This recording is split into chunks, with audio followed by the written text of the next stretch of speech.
5 sur 7 matin, on débat ce lundi matin. C'est figures qui se retirent du devant de la scène. Bruno Amoussou, Antoine Idjikola Olé, Mathurin Kofi Nago, PSD, MADEP, UPD Gamessou. On se souvient tous de ces partis politiques qui ont mené des combats dans l'arène. Aujourd'hui, réunis au sein du parti Union Progressiste, les figures tutélaires de ces anciennes formations se mettent en retrait. Est-ce une page qui est en train de se refermer? Vont-ils toujours s'impliquer à fond dans l'univers impitoyable de la politique ou le manœuvrer dans leur antichambre en mode sous-marin? Des préoccupations donc au cœur de ce forum de discussion. À suivre aussi les analyses sur la tournée africaine du président français Emmanuel Macron pour sa toute première sortie en terre africaine après sa réélection. Le président français se rend au Cameroun, au Bénin et en Guinée-Bissau. Gros plan sur les enjeux de ce déplacement. Puis au Mali, c'est le bras-de-bas. Le cœur de la stratégie militaire a été attaqué par des assaillants. Une attaque repoussée vendredi aux portes de la capitale Bamako, dans la ville garnison de Kati, épicentre de l'appareil militaire et résidence du chef de la junte au pouvoir. Un épisode qui intervient alors qu'il y a une brouille diplomatique entre Bamako et les Nations Unies. La junte au pouvoir au Mali a ordonné l'expulsion du porte-parole de la MINUSMA, lui reprochant des informations jugées inacceptables sur l'affaire des 49 militaires ivoiriens détenus depuis plus d'une semaine donc à Bamako. En plateau avec moi pour ce dernier débat du lundi matin sur la télévision nationale, des habitués que vous avez eu le temps de connaître tout le long de cette saison, bien sûr, Sergino Lokoso, bonjour et bienvenue. Bonjour Eman, bonjour à tous. Le patron éditorial de Vif d'Afrique. Je confirme. Merci beaucoup d'être présent une fois encore. C'est moi. Juste à côté de lui, donc, Ange Banouin, journaliste, analyste politique. Bonjour Ange. Bonjour Eman et bonjour aux amis téléspectateurs. Un plaisir de vous avoir sur le plateau aussi. Partagez. Et l'expérimenté, le pape, le doyen, Ebel Guérin, bonjour. Bonjour, Eman. Spécialiste en gestion de crise, entre autres, pour faire court, parce qu'on risque, pour écumer le CV, ça risque d'être long, très long. Allez, messieurs, on va installer donc le premier sujet en débat. Il s'agit bien sûr de ces figures qui se retirent du devant de la scène. On ne sait pas s'ils se retirent totalement de la politique, une chose est sûre, ils se retirent du devant de la scène, mon cher Emel Guérin, Bruno Amoussou, Mathurin Kofi Nago, Antoine Idjikola Olé, c'est des noms qu'on a entendus des années durant. Oui, il se retire de la politique. J'ai envie de... Pas de la politique, mais du devant de la scène. Du devant de la scène, j'ai envie de me reposer la question autrement en disant, il se retire ou bien on les retire. C'est ça la question. Comme l'a écrit Shakespeare, on a l'impression que quelque chose sent mal, mauvais dans la maison.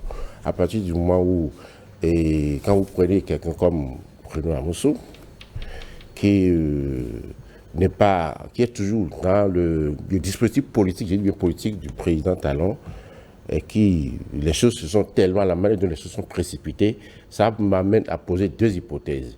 Deux hypothèses en ce sens que,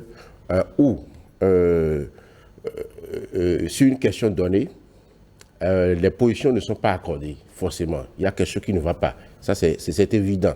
Et la deuxième hypothèse, c'est que, ou peut-être Patrice Talon, comme je l'envisageais, a pensé que le moment est venu pour le reste de son mandat de se repositionner aux côtés de la population. Pourquoi?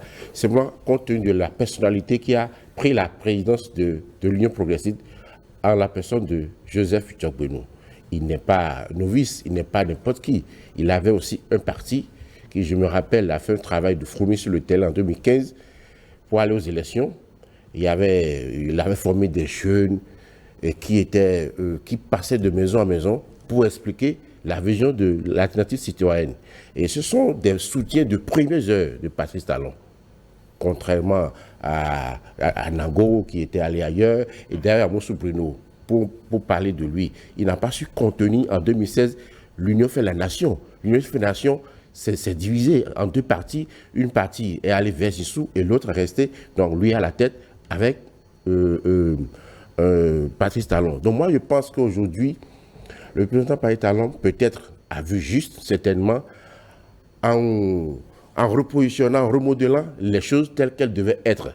Parce que quelqu'un comme Djogoni, je pense qu'il mérite très bien d'être à cette partie-là, d'être à la tête de ce parti. Il le mérite amplement parce qu'il voulait être candidat à la présidentielle de 2016. Et il s'est retiré en faveur de son mentor, Patrice Talon. Donc il faut le lui reconnaître. Et aujourd'hui, on sent dans la population qu'on a besoin du sang neuf. Ils ont fait leur preuve. Et qu'est-ce qui vous dit qu'aujourd'hui, le président Patrice Talon n'a pas pensé que maintenant, il faut que je me libère de ces comptes? Parce qu'en réalité, qui a intérêt par rapport à Patrice Talon? C'est Bruno Amoussou. Si Patrice Talon, sans Patrice Talon, il n'était plus rien du tout. C'est lui qui les a. Bien sûr, il n'était plus rien du tout. Puisque l'Union fait la nation avait explosé, simplement en 2016. Il avait dit que, d'abord, même son propre parti, PSD, ne lui appartient plus. Donc, il n'avait plus de levier que l'Union fait la nation. Et Patrice Talon est revenu lui donner de l'espoir. Et si les temps sont venus pour que, comme l'avait dit le général Mathieu Kélékou, quand vous ne quittez pas les choses à temps, ce sont elles qui vous quittent. Donc, c'est ce que moi je constate et je pense que c'est une très bonne décision telle que ça se passe comme ça, parce que ces anciens nous ont montré qu'ils ont échoué tout le temps. Très bien. Serge Lokossou, est-ce que vous êtes partisan de cette thèse sur laquelle on leur a un peu forcé la main? Je pense que la main soit forcée ou pas, c'est le virage de rajeunissement de la classe politique qui est amorcé par le président de la République. À la personne de Patrice Talon, je crois également que, c'est vrai, Emile Guérin l'a souligné, au-delà des calculs politiques et politiciens, ils sont âgés et il faut qu'à un moment donné, qu'ils puissent céder la place à la jeune génération. Il y a également dans les partis politiques des jeunes qui émergent, des jeunes compétents et qui peuvent également aller à des élections. Et le fait n'est pas anodin parce qu'il intervient à quelques mois des élections législatives. Et qu'il vous rappelle qu'il y a quelques mois, ça a été circulé sur la toile. Les critères selon lesquels les partis de la majorité présidentielle, notamment l'Union progressiste et le Bloc républicain, veulent pourvoir à des postes ou à du personnel pour les élections législatives à venir. Et donc, vous allez voir qu'il y a un peu... D'abord, tout a commencé par le choix, comme il l'a rappelé Emile Guérin, de mettre Diogbenou comme président de l'Union progressiste. Et donc, on a compris qu'il y a un virage qui a été amorcé, c'est-à-dire de permettre à ces jeunes, et qui quand même ont un parcours aussi, de faire valoir ce dont ils sont capables pour les législatives à venir. Je crois qu'au-delà de ces personnages dont vous avez, ou ces personnalités dont vous avez cité leur nom, moi je ne dirais pas qu'ils ont échoué. Je dirais plutôt qu'ils ont essayé de faire ce qu'ils pouvaient avec les moyens qu'ils avaient. Notamment, il n'y avait pas quand même en son temps des réformes politiques actuellement. Et donc, chacun pouvait être président de parti, chacun pouvait, dans sa zone dans sa zone origine, dans sa base, quand vous prenez par exemple le président, l'ex-président de l'Union progressiste en la personne de Bruno Amoussou, jusqu'à aujourd'hui, Bruno Amoussou, quoi qu'on dise, à son mot dit dans les départements du Koufo et du Mono, surtout dans le Koufo, il est un homme politique et il a fait beaucoup d'acteurs politiques dans le Koufo. Et donc je pense qu'à un moment donné, et quand on est âgé, vous n'allez pas me dire que c'est pas la maman de Bruno Amoussou seul qui fait des enfants intelligents. Ce n'est pas Amoussou Bruno seul qui maîtrise les stratégies politiques, les calculs politiciens, ce qu'il faut placer. En fait, les pions politiques qu'il faut placer pour quand même gagner les élections, il n'est pas le seul dans le Koufo. Bon, je pense qu'à un moment donné, il faut quand même permettre à ces vieux briscards de la politique béninoise, ces noms qu'on a suivis depuis 90 jusqu'à aujourd'hui, depuis le renouveau démocratique, il est temps et qu'il faut quand même leur permettre d'aller se reposer, pas pour les garer. Non, ils seront, je crois, pour ces partis des personnes ressources qu'il faut consulter en son temps pour pouvoir permettre à ces partis de gagner. Donc je pense qu'au-delà de tout, c'est le virage, comme je l'ai dit à l'entame, du rajeunissement de la classe politique. Ça va permettre à une recomposition de la classe politique. Et je pense que l'exemple de l'UP doit être pris par plusieurs autres partis, notamment le PR et les autres partis, enfin les autres formations politiques qui sont dans le pays, permettre aux jeunes de faire également de la politique. Je pense que c'est important parce qu'ils ont fait plus de 30 ans dans la politique. Et quand vous prenez l'administration, 30 ans, après 30 ans, normalement, vous devez aller à la retraite. Donc je pense que c'est une retraite politique au-delà des calculs politiciens ou politiques. Je pense que c'est une bonne chose. Ça va permettre à ces vieux de se reposer. Ça va permettre également à la jeune génération d'aller s'inspirer de ce qu'ils ont fait de bon. Alors, mon cher Ange Banois, on a quand même 3 anciens présidents de l'Assemblée nationale, que ce soit Bruno Amoussou, que ce soit Mathurin Kofi Nago, que ce soit Antoine Idji Kolaolé. Ils ont tous été au perchoir et de façon aussi brutale qu'inattendue, ils se retirent tous du devant de la scène d'un seul trait. Est-ce que ce n'est pas un peu problématique quand même? On a toujours besoin des anciens pour conduire les jeunes. Merci, Eman. Je pense que nous ferons fausse route en analysant cette réorganisation au sein du bureau politique de l'Union progressiste si nous ne tenons pas compte de certains paramètres. L'un des principaux éléments dont nous devons tenir compte, c'est que déjà, dès son avènement au pouvoir en 2016, il y a une logique qui a été, une nouvelle donne qui a été implémentée et qui avait permis déjà à ce que, dès les législatives de 2019, que certaines figures politiques ne soient plus au point de départ par rapport à certaines échéances électorales, notamment les législatives de 2019. Et dites-vous que si on a souvent targué la classe politique d'être en griffe des professionnels de la politique, donc des gens qui sont toujours en griffe des fonctionnaires politiques qui vont à la conquête du suffrage, c'est qu'on se demandait quel était le véritable mobile qui créait ce ferment-là. Et donc, beaucoup avaient compris qu'il fallait trouver soit des moyens de pouvoir préserver certains, d'être toujours candidats. Et je pense que d'une manière, comme suivant le thème consacré, douce et amicale, certains ont pu être contentés parce qu'ils relevaient en tout cas de la mouvance présidentielle. Donc, ils ont pu avoir certaines fonctions qui ont permis à ce que ces derniers-là ne soient plus forcément tenus d'être élus députés avant d'avoir, je ne dirais pas, avant de pouvoir, par exemple, être pris en compte par l'appareil d'État d'une certaine manière. Donc, c'était un élément de départ. Donc, qui permettait déjà, et vous avez pu constater que les quelques cadres qui sont aujourd'hui en griffe, qui ont quitté le devant de la scène du parti, parce qu'il faut le souligner, ils n'ont pas pris une retraite politique, loin s'en faut, et mieux, ils continuent toujours d'être militants au sein du parti Union progressiste. Ces derniers, vous avez pu constater qu'ils sont tous des anciens présidents d'institutions, et mieux, du Parlement. Et il ne vous a pas échappé que tout récemment, le chef de l'État a émis le vœu, après cette annonce au Parlement d'une subvention à accorder aux anciens députés, que lui, il aurait beaucoup plus penché pour les anciens présidents d'institutions.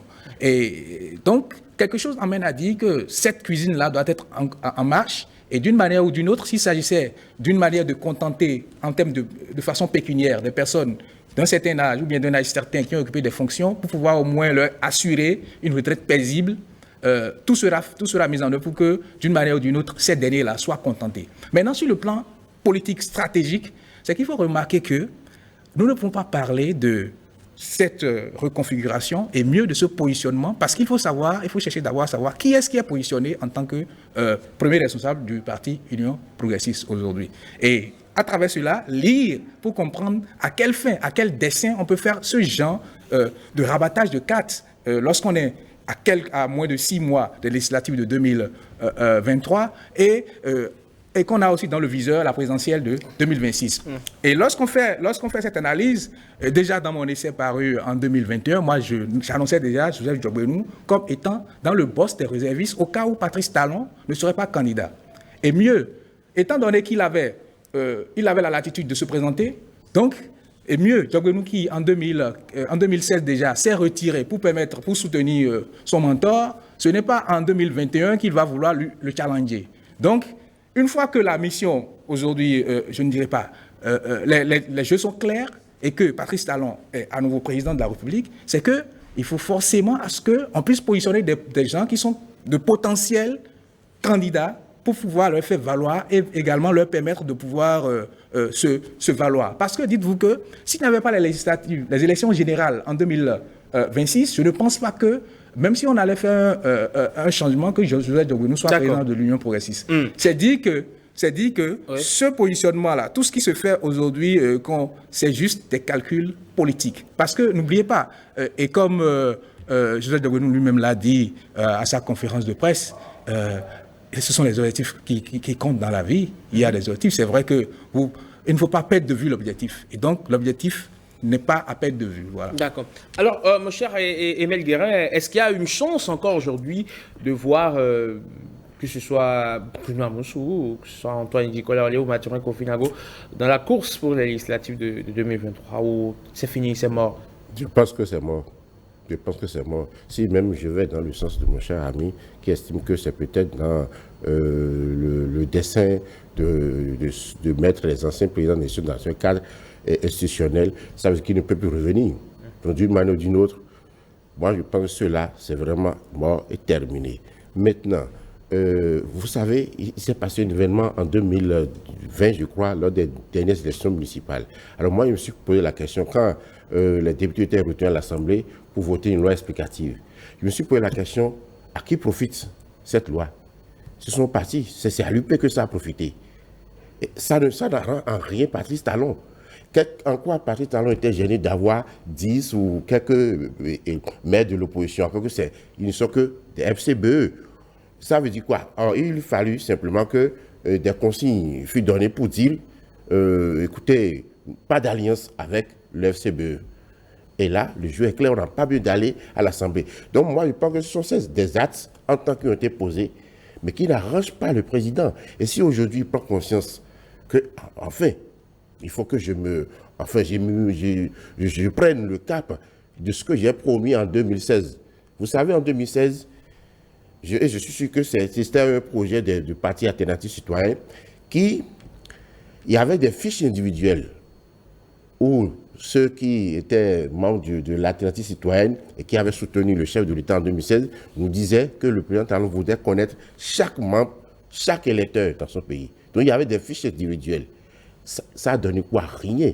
Ça veut dire que quelque part, l'homme même, aujourd'hui, doit se sentir un peu éloigné de son peuple. Et moi, je pense que remettre les choses comme ça se fait aujourd'hui, et je suis sûr que beaucoup d'autres surprises nous attendent encore à venir. Beaucoup de surprises. Parce que moi, je suis certain que ce n'est pas au Bénin seul. Le jeu des partis politiques, même aux États-Unis, quand vous prenez par exemple le Parti démocrate, il y a des sensibilités différentes. Et les marchands politiques ne manquent jamais. Kamala Harris n'a pas la même vision que Joe Biden. Sanders n'a pas la même vision que Joe Biden. Mais comme il faut défendre le parti, ils sont entendus, toi tu prends la présidence et puis on se... Donc les marchands ne vont jamais diminuer, ne vont jamais cesser. Or, des anciens comme Bruno Amoussou, il était dans toutes les sources depuis 90, partout. Il était partout. Et mieux, c'était lui qui nous avait promis former une relève de qualité avec les René Agossa et autres. Ça a donné quoi? Du pipeau, rien du tout. C'est pourquoi je dis, ces anciens-là ont échoué. Et ça n'a rien donné. Et nous allons... Comment vous pouvez comprendre que quelqu'un comme Bruno Amoussou puisse perdre son parti, PSD, et même UPD Gamessou, c'était PSD. Donc, politiquement, l'homme fallait croire réellement. Non, il n'y a que les alliances qui fait de lui. Quand vous me parlez de Koufo, qu'il a son mois dit, vous vous souvenez, en 2011, les journaux avaient titré que Yahi Boni avait franchi les murailles de Koufo. Pendant 10 ans, il a combattu Yahi, il n'a pas réussi. C'est pourquoi j'insiste que c'est Talon qui lui a donné du nouveau souffle. N'était-il pas surnommé le renard de Diakoto? Non, on a constaté avec Yahi que ça avait des limites. C'est ça la réalité. On a constaté en 2016 que ça avait des limites avec la scission de l'autre côté par rapport à Golou. C'est évident. C'est ça la réalité aujourd'hui. Et donc aujourd'hui, les choses sont en train de changer. Moi, je pense que c'est très positif parce que la jeunesse, on ne va pas donner le pouvoir à la jeunesse. La jeunesse doit arracher le pouvoir. Et tel que ça s'est passé là, moi, je ne suis pas sûr qu'ils se sont levés à quelques mois seulement. Et vous savez, le mot de désignation interne des candidats dans les partis politiques, c'est un mot très flou.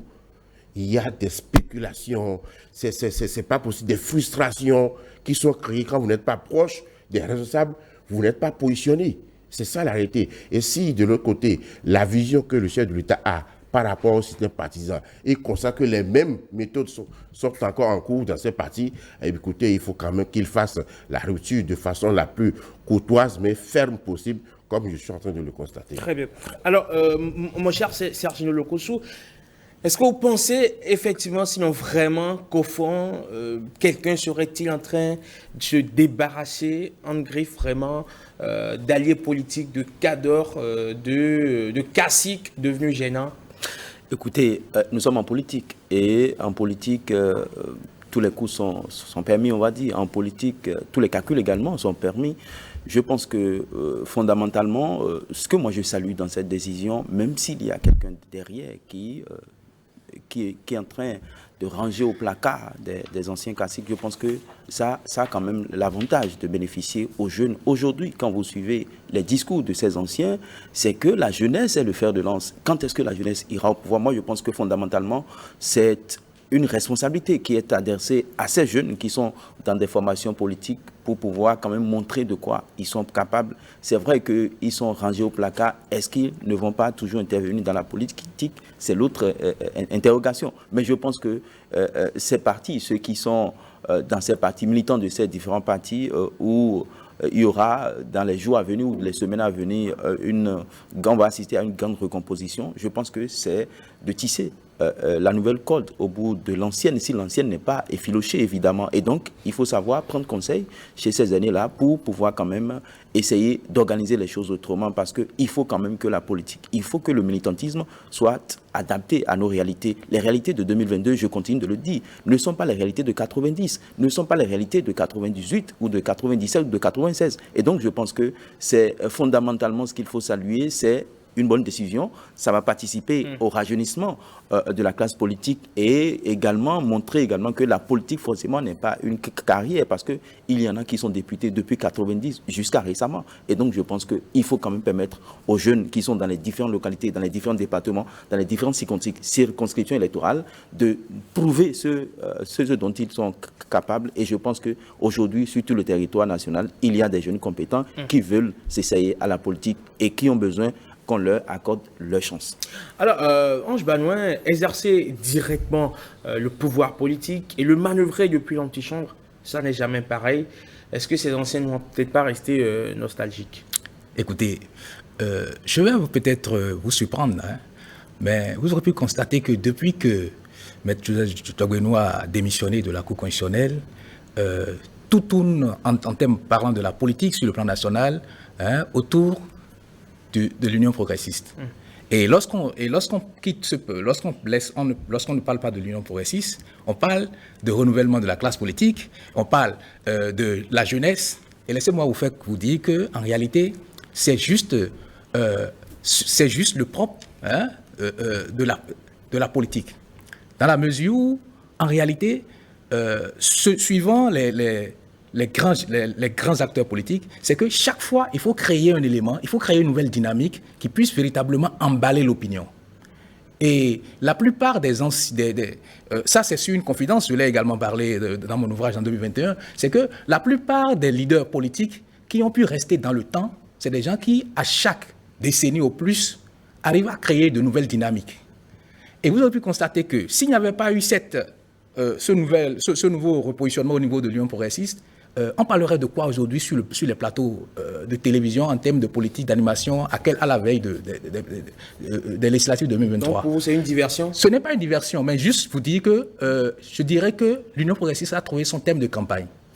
Et on vous parlera de renouvellement de la classe politique, on vous parlera de faire valoir les jeunes, on vous parlera, pourquoi pas... vous allez constater que tout va tourner autour. Mais il n'y aura pas de projet de société, je ne dirais pas législatif. Et normalement, c'est nous, journalistes, qui devons imposer ça.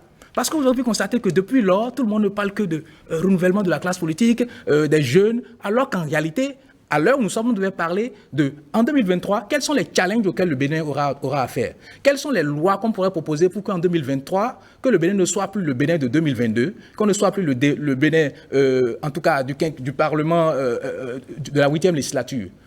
Vous avez pu constater. Donc, on est en train d'être emballé dans le lead qui va amener à fédérer la masse autour de ce parti-là. De la démagogie? Pas de la démagogie, c'est du marketing politique. Et c'est comme ça. Donc, ils ont créé la dynamique qui emballe tout le monde, qui amène tout le monde à se focaliser. Oui, voilà, il y a un repositionnement, il y a les jeunes qu'on est en train d'envoyer en politique, mais il y a toujours eu des jeunes. Et on ne fera pas non plus ni de la gérontocratie, ni du jeunisme. Mais il faut un message. Et vous avez constaté que ces années-là, ces quarts d'heure dont nous parlons, et ils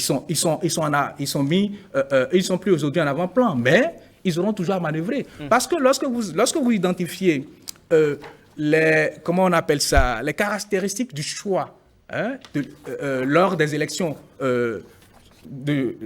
législatives au Bénin, vous avez pu constater qu'en réalité, il y a des éléments qui déterminent les candidats qui sont élus. Et ça, là, ne va pas changer parce que même si nous sommes dans une réforme du système partisan, la réforme n'est pas c'est aussi dans le temps que les choses prennent. Donc, on aura toujours besoin de ces gens-là qui sont pratiquement indoctrinables dans leur fief parce que leur mot compte. Parce qu'il suffit simplement que quelqu'un comme Bruno Amoussou vienne vous dire, celui-là, vous savez qui c'est, pour que le message passe. Il n'a pas besoin de dire 2 mots plus. D'accord. Donc, on aura besoin encore d'Idriss Korolaole dans son fief, même si sur le plan stratégique, on a positionné quelqu'un d'autre pour le supplier dans la coordination. Et dites-vous, on dit chez nous, dans notre adage, que l'Iroko, mort ou vif, reste toujours un monument. Très bien. Donc, quel qu'en soit ce qui va se passer, ils ont leur mot à dire et c'est juste un rabattage de cartes politiques pour relancer une nouvelle dynamique dans la stratégie de conquête du pouvoir. Et n'oubliez pas que... Ce sera vraiment pour finir, non, je le rappelle encore. Oui. Même à sa prise, je ne dirais pas de pouvoir en griffe au sein du parti, Diaboune n'a pas manqué de le faire rappeler, suivant les confidences. C'est que l'objectif, c'est là, 2023. D'abord, pour ne pas faire cela. Donc l'objectif est bien là et c'est bien connu. Je ne me ferai pas le relais pour faire de la propagande pour le parti, pour dire quel est l'objectif qui veut l'attendre, mais l'objectif est là pour 2023. Très bien. Allez, on va voir ce que disent les internautes de ce sujet, parce que oui, nous leur avons adressé la question du jour et c'est l'ami Stanislas Soussalenko qui se fait le devoir de parcourir toutes nos différentes plateformes, que ce soit Facebook, WhatsApp, Twitter, tous nos canaux digitaux pour évidemment relayer les avis des internautes. Et puis, il est avec nous. Bonjour Stan. Bonjour Rodrigue et Mandamegan. Bonjour à chacun et à tous. Bruno Amoussou, Antoine Nicolas, Olivier Mathurin, Kofi Nago se retirent du devant de la scène. Pensez-vous que c'est une page qui se referme? C'est la question que nous leur avons adressée et ils ont été nombreux à réagir. Oui, comme vous l'avez dit et vous l'avez constaté vous-même, nos amis estiment que c'est une page qui se tourne au profit de la jeune génération. Néanmoins, indirectement, ces dinosaures politiques seront encore dans l'arène. Donc, ils ont toujours le contrôle de l'appareil politique d'une manière ou d'une autre. Et c'est ce que nous allons voir à travers les différentes réactions. Exactement. Et le premier commentaire nous vient de Stanislas Bossou via notre compte Twitter. Il estime qu'aucune page ne se referme. Ces derniers n'ont pas eu le choix. Je pense qu'ils ont été contraints à quitter les choses avant que les choses ne les quittent. L'un ou l'autre, c'est une tactique politique qui profitera aux forts et non aux faibles représentés par le peuple béninois. Pour Léopold Humpé, faudrait passer le flambeau un jour. Sur notre page Facebook, BHM affirme « Aucune dynamique politique n'est éternelle. Seul le Bénin est éternel. » Nous devons les remercier pour avoir régné en maître sur l'échiquier politique national toute une vie. Maintenant, on leur voue le respect et place à la génération montante pour une autre version politique. Nestor Vitei assure que c'est plutôt une page de la formation de la jeunesse au militantisme et au patriotisme dans la sphère politique. Nul n'étant éternel, cette phase ouvre le chemin à la pérennité des blocs politiques constitués. C'est une excellente décision de se faire remplacer de son vivant par celui qu'on estime qui incarne les valeurs républicaines. Salut le plateau, dit Komabou Robert. Tant qu'ils vivent, la page est toujours ouverte. Ils ont toujours quelque chose à apporter à notre nation sur tous les plans. Seulement, ils ne maîtrisent pas les exigences intimes de notre génération. Pas de retrait, semble dire Bokor Roland Caliste. Ces aînés, surtout Bruno Amoussou, sont des dinosaures politiques et ne peuvent pas se capter de la scène car c'est génétique. Aucune page ne sera tournée si ce n'est pas de gaieté de cœur qu'ils quittent. Sinon, ils reviendront sous une autre bannière et feront très mal vu leur ancrage dans le terroir. La vengeance est un plat qui se consomme à froid. Oui, ainsi conclut-il, Eman. On voit que les avis sont effectivement partagés sur le sujet. Bien sûr. Merci beaucoup à vous, Stanislas Soussalenko. Je vous en prie. Un peu comme ça, les sur ce plateau ici, bien sûr, où tout le monde n'est pas d'accord. Et vous le savez, comme le dirait l'autre sur ailleurs, on a le droit de ne pas être d'accord, bien sûr. 5 sur 7 matin, la suite, c'est bien évidemment le second sujet, sinon le deuxième sujet en débat. On parle de la tournée du président français Emmanuel Macron sur le continent. Il entame d'ailleurs dès ce jour une tournée, il se rend au Cameroun. prendra la suite, bien évidemment, viendra ensuite, pardon, au Bénin avant de rallier finalement, allais-je dire, la Guinée-Bissau. Eh bien, on va analyser les enjeux de ce déplacement, le tout premier, bien sûr, du président français en terre africaine après sa réélection. Mon cher Emel Guérin, Sergino Lokossou, mais également Ange Banouin. Et si tout va bien, bien sûr, nous allons retrouver au téléphone Marc Alexis Roquejoffre. Il est le rédacteur en chef du journal de l'Écho, un quotidien bien évidemment dans l'Auvergne en France, c'est à Clermont-Ferrand. On va le retrouver pour voir comment est-ce que cette actualité est vue donc de l'Hexagone. Bonjour Marc Alexis. Spectateur de l'ORTB. C'est un plaisir, Marc, de vous avoir au téléphone pour ensemble partager la réflexion autour de cette tournée africaine du président français Emmanuel Macron.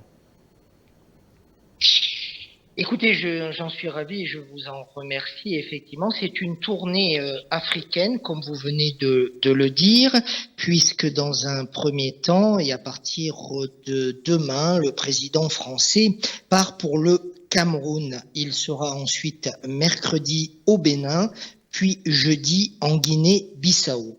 C'est la première tournée africaine d'Emmanuel Macron après sa réélection.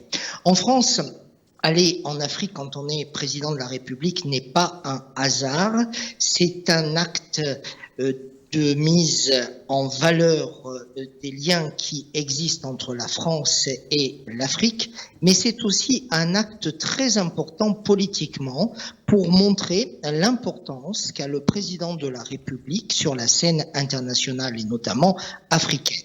Et en ce moment, pour Emmanuel Macron, ce sentiment d'importance est décuplé dans la mesure où, avant, et nous en avons déjà parlé avec vous, Herman, avant les élections présidentielles en France au mois d'avril, puis avant les élections législatives au mois de juin, toujours en France, le président français Emmanuel Macron s'est visiblement orienté ou concentré sur la question de la guerre entre la Russie et l'Ukraine, ce qui a pu être pour lui l'objet de certaines critiques, laissant dire qu'il se désintéressait des questions internationales au-delà de la stricte sphère géographique ukrainienne.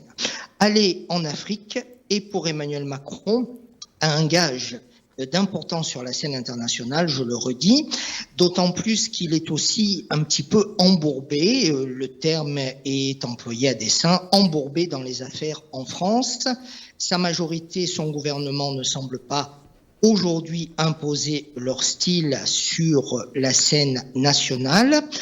Et en ce qui concerne l'Assemblée nationale, il y a des joutes verbales permanentes entre les députés de la NUP, mais aussi les députés du Front National. Alors, Marc Alexis, de la France, comment est-ce que ce déplacement est perçu actuellement dans ce contexte-ci ? Alors écoutez, pour Emmanuel Macron partir en Afrique, nous, les Français, nous avons l'habitude que nos présidents partent en Afrique. Je le redis, il va partir au Cameroun, il sera chez vous au Bénin mercredi, puis en Guinée-Bissau. C'est quelque chose de naturel pour nous les Français que de voir le président, le premier d'entre nous, partir en Afrique. Nous y sommes habitués depuis le général de Gaulle. Ne me demandez pas ce que personnellement j'en ai pensé. Je n'étais pas né au moment où le président de Gaulle était au pouvoir, mais tous les présidents qui ont suivi le général de Gaulle, qui était le premier président de la Ve République, ont tous fait des voyages réguliers, des voyages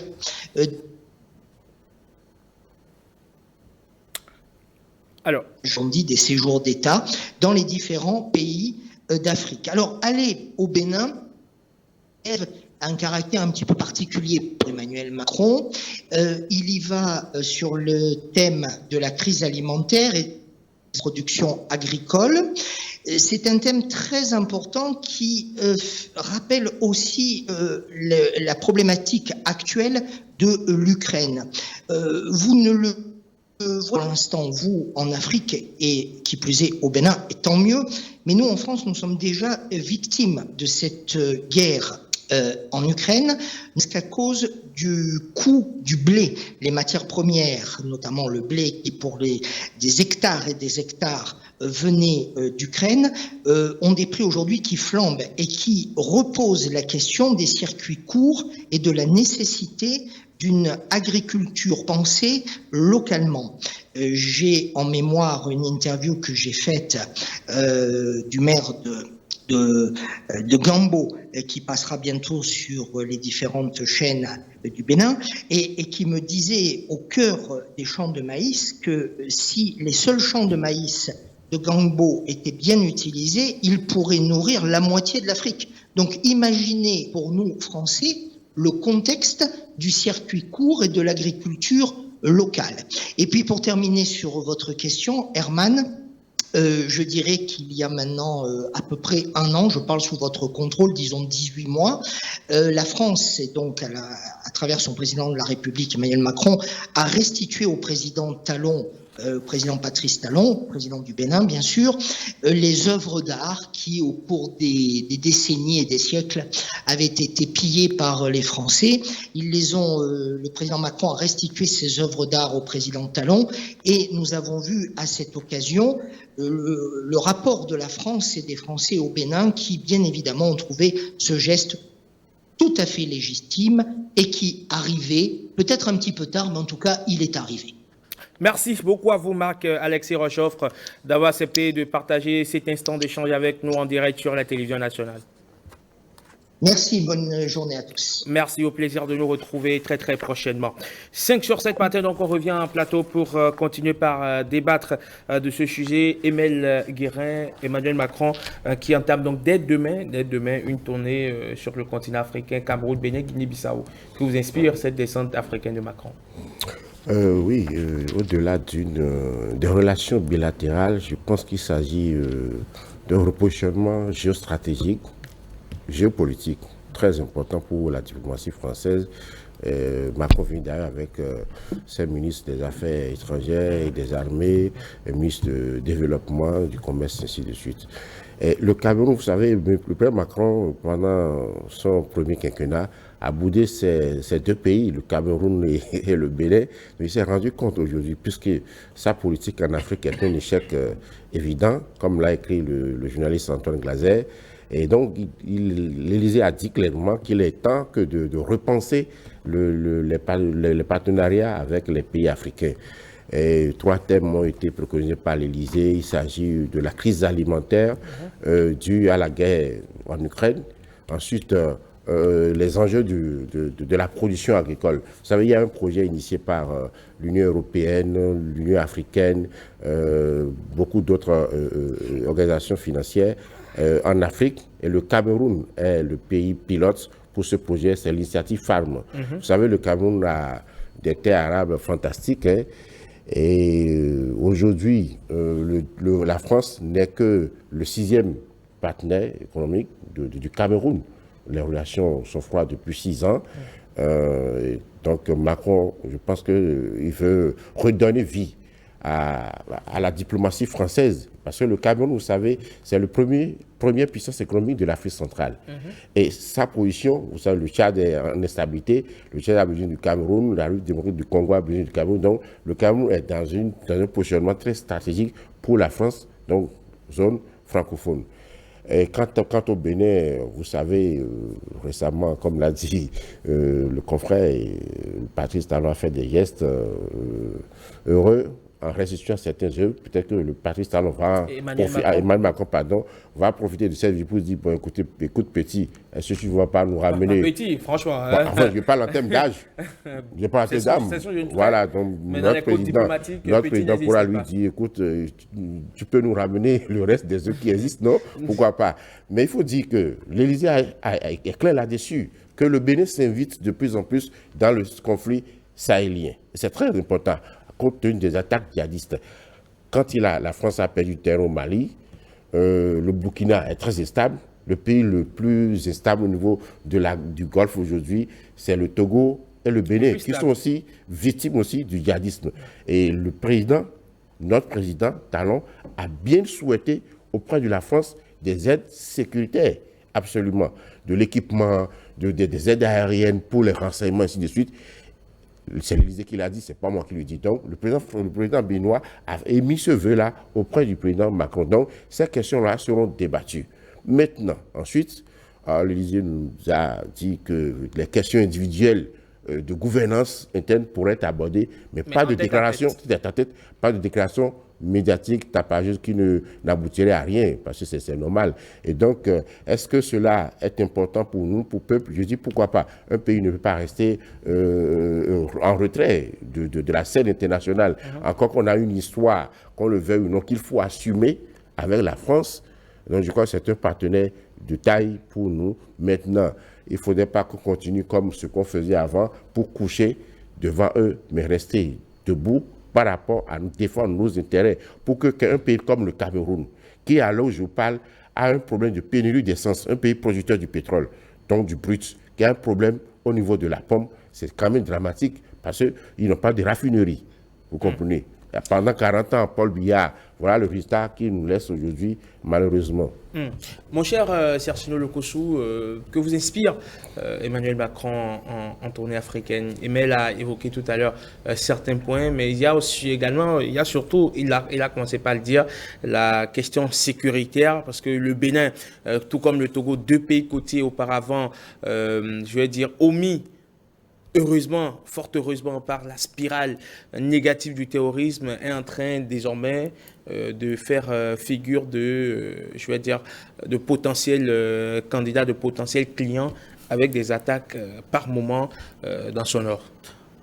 Tournée africaine de Macron, c'est pas une tournée anodine, c'est une tournée officielle. Et quand on parle de tournée officielle, vous savez, tout ce qu'on peut mettre dedans, je pense que cette tournée, comme l'a rappelé le confrère tout à l'heure, c'est pour resserrer les liens entre l'Afrique, entre la France et certaines zones de l'Afrique, on va dire ça comme ça, parce que qu'il vous rappelle que cette tournée intervient dans un contexte dans un contexte où le sentiment anti-français, ou du moins anti-colonial, est entretenu et nourri par dans certaines zones de l'Afrique. Donc, il faut quand même venir voir, constater soi-même, parce qu'il y a des points, qui lui sont faits de façon régulière, mais il faut que lui-même descende sur le terrain pour constater un peu un certain nombre de choses. Et comme l'a placardé ce matin Vive d'Afrique à ça quel message et à qui?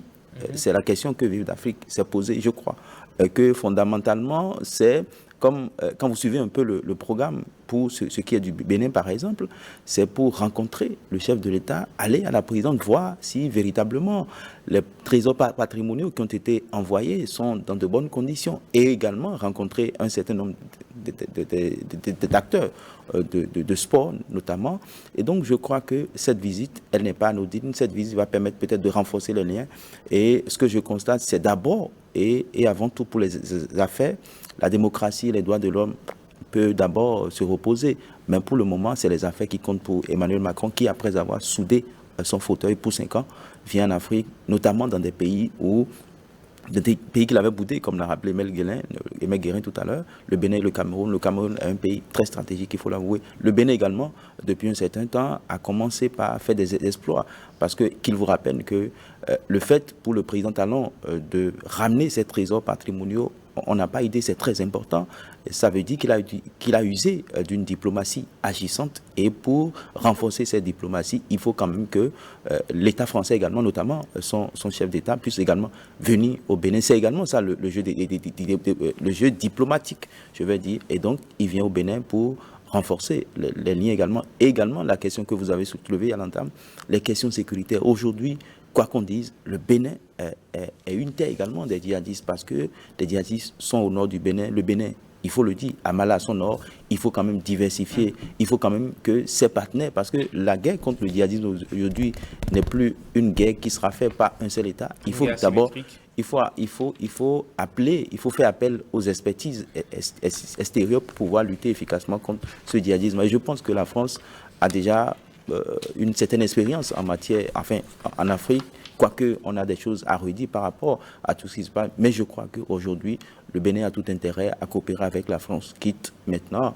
comme le Mali, à aller voir également du côté de la Russie. On ne sait jamais. Tout dépend du chef de l'État et tout dépend des relations diplomatiques, on va dire. Alors, Ange Banouin, à l'annonce donc de l'arrivée du président français Emmanuel Macron, les supputations sont allées dans tous les sens. Il vient pour plaider en faveur de certaines personnes, Versi, machin autres, des personnes qui seraient emprisonnées, des opposants politiques. Mais très rapidement, l'Élysée a tenu à clarifier sa position. C'est clair. Donc, la ligne du président français n'est en aucun cas de s'ériger en donneur de leçons ou de promouvoir un modèle. Je crois que tout est clair à présent. Évidemment, tout est clair. Et je ne dirais pas, contrairement à ceux qui pensent que... Il n'y aura pas non plus d'injonction type médiatique, pardon. Voilà, donc tout est clair. Vous savez, vous aurez pu constater que, d'ailleurs, cela a été relevé, que Emmanuel Macron s'est voulu de faire en griffe un New Deal avec l'Afrique depuis son accession en 2017. Donc, ce qui a fait que pour beaucoup, cela est apparu comme si, en griffe, la France-Afrique a perdu du fil. Et vous aurez constaté que dans la communication officielle, l'Élysée annonce que la visite, c'est pour garder le fil du renouvellement de la relation de la France avec ses partenaires africains. Et cela a même amené les gens sur la toile à parler, par exemple, du côté du Cameroun, qu'il s'agit de la visite de la bananeraie. Donc, pour dire que le propriétaire est, comme on dit, est en train de faire le tour du domaine en quelque sorte. Et lorsque on analyse un peu ce qui se dit dans l'opinion par rapport à cette visite, on se rend compte que d'une manière ou d'une autre, c'est une visite assez stratégique pour pouvoir remettre un peu, raviver, réchauffer un peu cette relation en griffe France-Afrique. Et sur le plan politique, comme vous l'avez évoqué, c'est que la jeunesse politique africaine n'a de cesse d'incriminer la France par rapport à certaines choses. Parce que lorsque vous prenez par exemple le Cameroun, d'aucuns vous parleront par exemple de DIP, certainement que c'est parce que la France cautionne certains faits que le pouvoir est encore maintenu jusqu'alors, ou bien que le pouvoir a encore de l'allant par rapport à certaines relations. C'est-à-dire que quelque part, on retrouve toujours, on pense toujours, certains avaient même dit en tant que les chefs d'État africains, au lieu de légitimer leur élection en Afrique, vont plutôt légitimer cela en Europe. C'est-à-dire quoi? Que c'est lorsqu'ils se sentent dans de bonnes grâces de la France, avec la France, que ces chefs d'État-là pensent qu'ils sont véritablement aux affaires. Donc, ce qui fait que, sur le plan politique, lorsqu'on a des récriminations à l'encontre des présidents chefs d'État, on se dit que lorsque ça ne va pas, forcément, on s'adresse à la France toujours sous le filon de l'ancienne puissance coloniale, espérant peut-être qu'il y aura... Ce n'est pas une fuite en avant. Bon, c'est un peu ambivalent dans la mesure où on se rend compte que, qu'on le veuille ou pas, la France fait partie des principaux partenaires des pays, en tout cas africains francophones.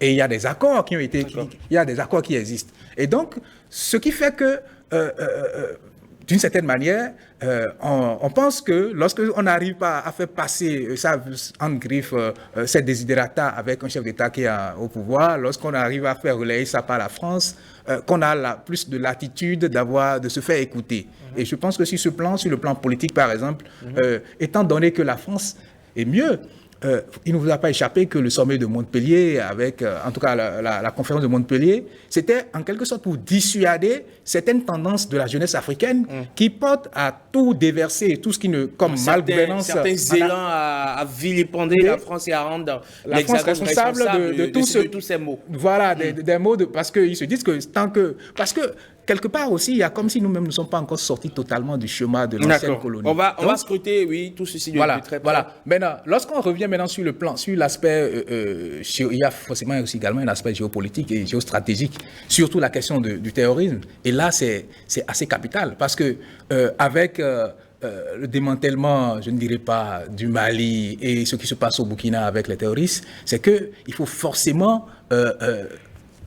mettre en place des mécanismes pour pouvoir stopper la spirale dont l'ambition est connue depuis fort longtemps et qui aujourd'hui est de plus en plus la spirale se fait de plus en plus menaçante à travers les différentes attaques que nous avons dans des pays en griffe réputés pour pour être non touchés, mais qui aujourd'hui sont sous la menace. D'accord. Donc, on va voir le discours que va tenir Emmanuel Macron derrière lors qui va entamer cette tournée sur le continent. Allez, messieurs, on va évoquer le dernier sujet en débat. Il s'agit bien sûr du Mali. On se rend donc au Mali avec cette attaque de Kati. Kati considérée comme le cœur de la stratégie militaire. Et Belguérin, on aurait tout imaginé, sauf une attaque qui viserait la ville garnison de Kati aux portes de Bamako. Vous me permettez, avant d'aborder le Mali, dire juste quelques secondes. Mais le sujet Macron est vraiment clos. S'il vous plaît, le fait de recevoir un président français ou occidental ne veut pas dire forcément que ce président approuve la politique. Je voudrais seulement rappeler qu'en 86-85, Mitterrand avait rendu visite à Sankara. Quelques mois après, on a vu ce qui s'est passé. Donc c'est normal que moi je ne suis pas pour qu'un pays étranger, quel qu'il soit, et quel que soit le président qui est là, c'est notre frère, qu'il vienne faire des injonctions. Il n'y aura pas d'injonction. Voilà, donc je suis d'accord pour ça. Cela dit, pour le Mali, voilà aussi une autre situation. On a constaté simplement que la France a échoué dans ce pays. Les autorités françaises aussi l'ont compris, ont pris acte. Et là, cette attaque qui a eu lieu, ça montre la force de frappe, la force opérationnelle de Amadou Koufa qui dirige ce groupe djihadiste, un prédicateur Peul. Et c'est assez extraordinaire, inouï, ce qui s'est passé. On passe de passer de-delà d'une guerre asymétrique à une guerre hybride. Ça veut dire qu'ils sont prêts à tout. Et si Kati est frappé, c'est l'épicentre même de pouvoir malien est frappé à ce niveau, alors là, la question se pose de comment fonctionne le mode de fonctionnement des djihadistes, qui sont dissimulés en fait dans la population. C'est ça le vrai problème. Et un Mali qui a un territoire aussi grand que ça, vous voyez, c'est difficile pour maintenir la paix. Et le Mali, à tort ou à raison, qui se méfie, qui a des suspicions par rapport à ses voisins, comme la Côte d'Ivoire, vous voyez, quand ça se passe comme ça, et ça devient plus compliqué. Et donc moi, je pense que, est-ce que, au-delà d'une attaque djihadiste, est-ce que ce n'est pas... Parce qu'ils ne sont pas tous en accord au sein de l'armée, hein. Pas du tout. Il y a des sensibilités. Il y a certains qui ne veulent pas la ligne dure de Assimi Goïta, certains qui veulent qu'on soit flexible et qu'on aille dans le sens de la CEDEAO plutôt. Donc, je dis cette transition, Assimi Goïta a du pain sur la planche. Ce sera très difficile les jours à venir, les mois à venir. Et puis, on le sait, cette attaque est intervenue dans un contexte diplomatique assez difficile pour le Mali. Le Mali qui a acté donc le renvoi du porte-parole de la MINUSMA. Le communiqué a été lu en plein 20h, donc dans l'édition, la grande édition du soir donc, du journal télévision au Mali. Voici le communiqué dont donne lecture notre consoeur malienne. Le ministère des Affaires étrangères et de la coopération internationale informe l'opinion nationale et internationale que ce jour, mercredi 20 juillet 2022, Madame Daniela Kroslak, représentante spéciale adjointe du secrétaire général des Nations Unies au Mali, a été reçue en audience au 10 ministères où il lui a été notifié la décision du gouvernement invitant M. Olivier Salgado, porte-parole de la mission multidimensionnelle intégrée des Nations Unies pour la stabilisation au Mali, MINUSMA, à quitter le territoire national dans un délai de 72 heures. Voilà donc ce qui est dit voilà. de Olivier Salgado, le porte-parole donc de la MINUSMA. Quand c'est intervenu, je me suis posé la question, la junte, où est ta victoire? Je me suis posé cette question parce que ça intervient dans un contexte que vous l'avez rappelé, où le Mali est en train de prendre ses distances vis-à-vis des puissances étrangères, notamment la France, et ce renvoi du porte-parole de la MINUSMA, Olivier Salgado, n'a pas été approuvé par les États-Unis. Je pense aujourd'hui que, comme l'a souligné Emel Guérin, le Mali est dans une situation très difficile et aucun État du monde ne peut se développer ou ne peut exister en restant dans sa tour d'ivoire, en refusant de coopérer avec les autres États. Je pense qu'aujourd'hui, est-ce que Assimi Goïta a les moyens de sa politique? Parce que voilà l'attaque qui est intervenue au cœur même du pouvoir malien.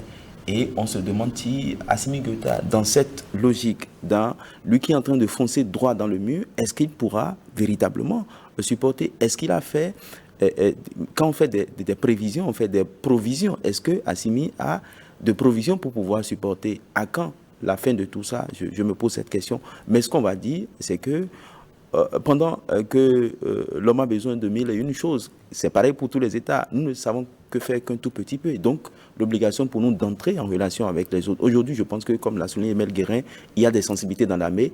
Il faut, à des moments donnés, s'arrêter pour voir est-ce que ce que je fais, est-ce que ça a évolué, faire le bilan pour voir si est-ce que je ne vais pas suivre ce que les autres sont en train de me dicter, notamment le rappel de la CEDEAO qui, par moment, intervient. Est-ce que Assimi Goïta pourra seulement faire avec ses partenaires russes? On se pose la question. Toujours est-il que ce pourquoi les Russes sont au Mali n'a pas cessé, c'est pour lutter contre les djihadistes. Mais les djihadistes frappent toujours au Mali. Donc, il faut revoir la stratégie, faire le bilan et, à un moment donné, savoir ça, mettre un terme à tout ce qu'on fait. Mais il faut le dire, la ligne dure de Assimi Goïta est plus ou moins bien validée par les Maliens. En témoigne leur réaction, quelques-uns qui s'expriment ici. Ce genre de situation, l'État doit prendre ses responsabilités parce que quand on est porte-parole d'une structure aussi sérieuse que la MINUSMA qui relève des Nations Unies, on doit se tenir, on doit porter la parole de l'apaisement. Tout simplement, moi je m'en tiens à l'acte de manipulation tendancieuse faisant croire que c'était la MINUSMA qui avait autorisé. Normalement, c'était la MINUSMA même de se débarrasser d'Olivier Salgado avant même que ça soit l'État malien. Mais vu que cette même MINUSMA tarde à faire cela, l'État a pris ses responsabilités. Dans un contexte aussi délicat, aussi difficile, si un porte-parole se met à parler comme un activiste, il va de soi qu'il soit mis sur les droits chemins, notamment les mettre à la porte. Donc c'est l'affirmation de notre souveraineté et nous sommes d'accord avec le gouvernement. Nous leur disons de continuer sur cette voie, d'approfondir les enquêtes pour que plus que jamais ces genres de choses ne se font pas au Mali ni ailleurs en Afrique. Il n'y aura pas de conséquences. C'est ce qu'on a fait croire aux Maliens qu'à chaque fois qu'on veut défendre sa souveraineté, il y a des conséquences. Il n'y a rien. Il n'y a rien, donc, dit ce citoyen malien au sujet de Olivier Salgado, Ange Banouin, qui a été, on va le dire ainsi, éjecté du Mali pour avoir tenu des propos jugés tendancieux dans le cadre donc de l'arrestation de 49 militaires ivoiriens qui se sont retrouvés sur le sol malien. On n'avait pas fini de gérer cette situation. Donc, quand ce renvoi est intervenu et dans la foulée, bien sûr, une attaque terroriste au cœur de Kati. Est-ce que ça ne fait pas beaucoup pour la junte finalement? Finalement, la junte est en train de pousser le Rubicon trop loin et dans cette perspective, elle risque de se mélanger les pédales. Parce qu'il ne faudrait pas perdre de vue l'objectif. C'est assez capital. Et mieux, on se rend compte qu'en réalité, de façon stratégique, la junte n'a pas un plan assez clair et assez net. Dans la mesure où vous vous rendez compte que même la revendication de l'attaque a fait une montre de ce que c'est parce que la junte a recruté des mercenaires qui engriffent, qui font du nettoyage, que eux aussi, en tant que terroristes, ils sont venus maintenant attaquer sa base. Et lorsque vous vous rendez compte également que malheureusement, la question du terrorisme au Mali est assez répond à une réalité donnée, qui malheureusement n'est pas en train d'être prise en compte par la junte qui est au pouvoir. Et finalement, le Mali se retrouve être, comme on le dit, le terrain de bataille des grandes puissances, en réalité. Parce que, stratégiquement, et malheureusement, c'est ce qui se passe, nous sommes les seuls en Afrique à ne pas avoir des visées géostratégiques, où on connaît aujourd'hui quelle est la géostratégie entre la Russie et les autres puissances. Et on sait qu'aujourd'hui, qu'on le veuille ou pas, que la Russie cherche à prendre la main là où la France et les autres puissances sont en train de perdre du pied en Afrique. Donc, sur le plan géostratégique, la Russie est en train de jouer, est en train de faire cela, comme on dit, est en train de pâtir parce que de grands éléphants sont en train de se disputer dans la forêt. Alors que normalement, le Mali devait plutôt remettre sur le tapis sa situation géopolitique et mieux également mettre en place un plan bien défini pour pouvoir lutter contre le terrorisme. Et ce qui se remarque aujourd'hui, lorsque vous regardez par exemple l'avancée des djihadistes, ce n'est pas lié à d'autres choses, c'est lié simplement à la décrépitude, à la dégradation de la situation au Mali. Très bien. Parce que plus la situation devient complexe au Mali et plus les djihadistes avancent. Et mieux vous avez pu constater, c'est le camp le plus, disons, la forteresse du Mali qui est en train d'être attaquée. Et donc, si cette forteresse-là, si le Nord Mali, qui est supposé être un territoire incontrôlé, Un no man's land. est déjà pratiquement conquis, jusqu'à ce qu'on arrive au cœur de la capitale, ça pose un problème. Et ça pose véritablement un problème pour les pays côtiers comme les nôtres. Et le Mali doit constater et comprendre que la question du terrorisme ne peut pas être l'apanage d'un seul État ou bien d'un seul gouvernement. Et sans quoi, nous risquons de penser que nous sommes tous africains, nous avons peut-être de l'élan nationaliste, mais face à certaines réalités, c'est de la stratégie qui compte. Il faut être diplomatique pour pouvoir atteindre ces objectifs. Mais on ne fera pas tout le temps, on ne va pas tempêter tout le temps, sinon on risque simplement de faire de la figuration, de montrer de montrer les muscles et finalement d'être vulnérable. D'accord. Merci beaucoup à vous, mon cher Ange Banois. C'est moi. Journaliste, analyste politique. C'est moi. Très brillant. Merci. Toujours comme à son habitude. Oh là là. Merci également à Sergio vous. le patron éditorial de Vif d'Afrique. Je confirme. Et merci à Emel Guérin, spécialiste en gestion de crise. Messieurs, merci pour le service rendu à la nation. C'est nous. Ce sera donc votre dernière intervention pour le compte de cette saison de la matinale 5h7 matin. Au plaisir de vous retrouver la saison prochaine. Honoré Toujours Diawa. avec beaucoup d'inspiration Plaisir partagé. et beaucoup Merci. d'analyses pertinentes, comme vous savez si bien le faire, chaque lundi par ici. Merci. Belles vacances à tous. Et on part. Merci, je vous souhaite de passer de très belles vacances. Amusez-vous bien et prenez soin de vous. 5h7 matin, en tout cas, ce n'est pas encore fini pour nous par ici. On continue et ce sera derrière les sports de Blaise Adankpo. Et puis pour finir, la revue de presse de Marcel Akhossi. À tout de suite.